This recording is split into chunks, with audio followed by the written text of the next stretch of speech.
এত ব্যাংক দরকার নেই বাংলাদেশে। এমপি হলেই তার একটা ব্যাংক লাগবে, প্র্যাকটিস বন্ধ করতে হবে, ব্যাংক কমে ফেলতে হবে, ব্যাংক দরকার নেই। বাংলাদেশের প্রধানমন্ত্রী সংসদ নেতা জনাব তারেক রহমান সাহেবের সাম্প্রতিক মালয়েশিয়া এবং চীন সফরে বাংলাদেশের একটা অন্য উচ্চতা নিয়ে গেছেন। তাকে বাংলার মানুষের পক্ষ থেকে, আমার এলাকার মানুষের পক্ষ থেকে ধন্যবাদ জানাচ্ছি। শ্রদ্ধার স্মরণ করছি শহীদ প্রেসিডেন্ট জিয়াউর রহমানকে, স্বাধীনতার ঘোষক।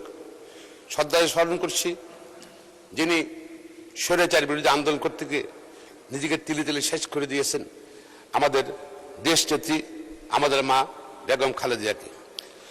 মাননীয় স্পিকার, এই বাজেট নিয়ে বক্তব্যের আগেই আমি স্বাধীনতা সংগ্রামে স্বাধীনতা সংগ্রামে মুক্তিযোদ্ধাদের যারা জীবন দিয়েছেন এই দেশের জন্য তাদের শ্রদ্ধা জানাচ্ছি। জুলাইয়ের আগস্টে যারা আত্মীয় দিয়েছেন বাংলাদেশে গণতন্ত্র পুনঃপ্রতিষ্ঠার জন্য, আইনের শাসন পুনঃপ্রতিষ্ঠার জন্য তাদের আত্মার প্রতি। মাননীয় স্পিকার, সময় অত্যন্ত সংক্ষিপ্ত, তো আমি যা বলতে চাচ্ছি, আমাদের যে বাজেট ঘাটতি বাজেট সব জায়গাতে হয়। বাংলার রেকর্ড দেখেন সবসময় ঘাটতি বাজেটে আছে। ঘাটতি বাজেটে এই বাজেটটা ভীষণ যে আগামী 1 বছর বাংলাদেশের কিভাবে উন্নয়ন হবে পরিকল্পনা।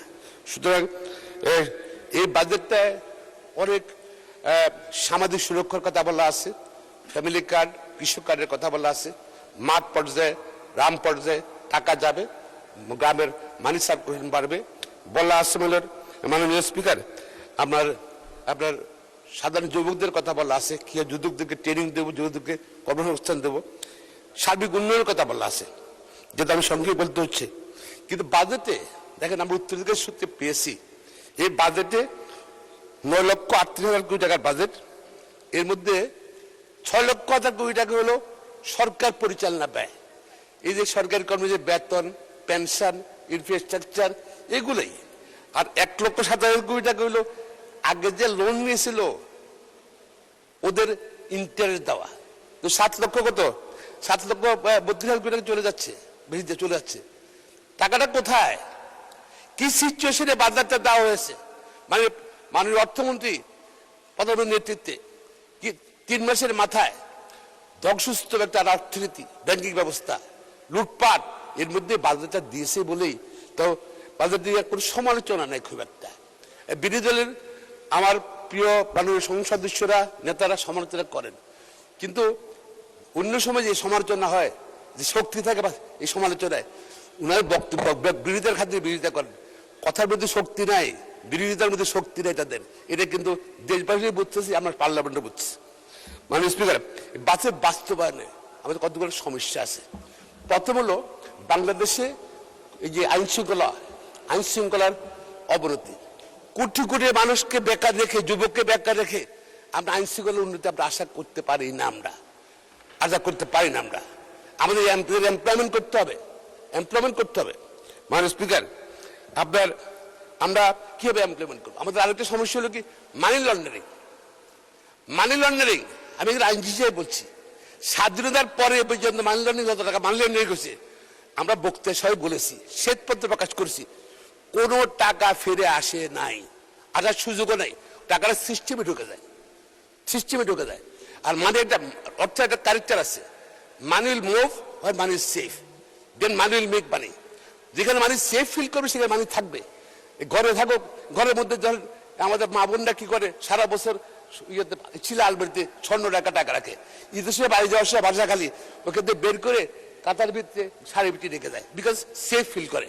সুতরাং বাংলাদেশে এই সিস্টেম চেঞ্জ। আজকে সিঙ্গাপুরে আইন নেই, সিঙ্গাপুরে টাকা যায়। দুবাইতে আইন নেই, কানাডায় আইন নেই, থাইল্যান্ড আইন নেই, আইন আছে। তা আমরা কেন সিস্টেম চেঞ্জ করি না কেন? Let's change the system.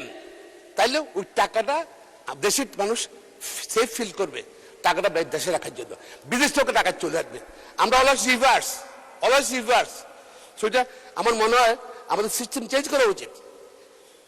মাননীয় স্পিকার, যেটা বলতে চাচ্ছি, আপনার টাকা নাই, ব্যাংক উঠে হয়ে গেছে। এত ব্যাংক দরকার কি বাংলাদেশে? এত ব্যাংক দরকার নাই বাংলাদেশে। এমপি হলেই তার একটা ব্যাংক লাগবে, এমপি হলেই নেতা হলেই তার লিজিং কোম্পানি লাগবে, প্র্যাকটিস বন্ধ করতে হবে, ব্যাংক কমে ফেলতে হবে, ব্যাংক দরকার নেই, ব্যাংকে জনগণের টাকা দিয়ে ব্যাংকে ঘাটতি পূরণ করতে হয়, ব্যাংক কমায় ফেলতে হবে। আর ব্যাংক কমে ফেললে এখন টাকা কিভাবে আসবে, কেন আমরা চেঞ্জ করি না কেন? আমরা টাকা নগদ টাকা ঘরে, যেহেতু ব্যাংকের মানুষ আস্থা নাই, নগদ টাকা ঘরে। এবং যারা স্বৈরাচার ছিল টাকাটা তারা বসে নগদ টাকা ফেলে চলে গেছে এবং ঘরে ঘর টাকা আছে, ব্যাংকে রাখে না মানুষ।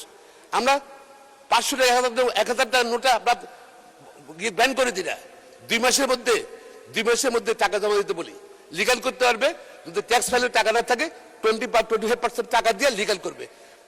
দেখা যাচ্ছে আমার বাজার ঘাটতি ফিল আপ হয়ে যাবে, 2 লক্ষ 2.5 লাখ প্রায় ব্যাংক টাকা পর লিগাল হয়ে যাবে টাকাটা, এবং সেটা আপনার ইনভেস্টমেন্ট হবে, মানে ইকোনমিক হুইল ঘুরবে।